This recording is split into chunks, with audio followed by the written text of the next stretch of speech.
Piața Uniunii Europene devine din ce în ce mai deschisă pentru toți producătorii moldoveni. Doar în primele 5 luni ale acestui an, exporturile către țările Uniunii Europene au crescut față de anul trecut cu 100 de milioane de dolari. Uniunea Europeană este una dintre cele mai importante piețe de desfacere și pentru producătorii din Transnistria.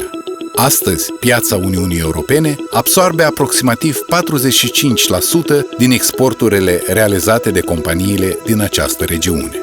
Ceea ce privește creșterea exporturilor din Transnistria, eu le-aș explica prin consolidarea raporturilor economice de piață.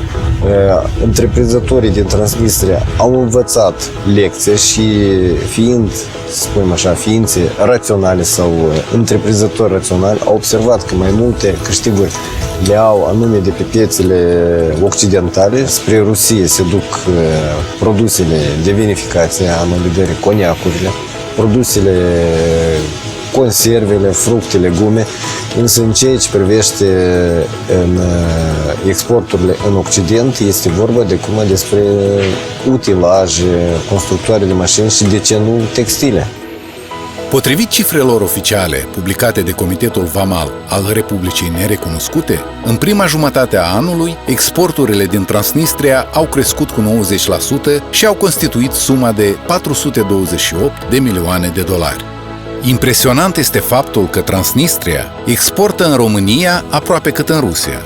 Dacă în România s-au exportat produse de peste 54 milioane de dolari, livrările în Federația Rusă au depășit suma de 62 de milioane.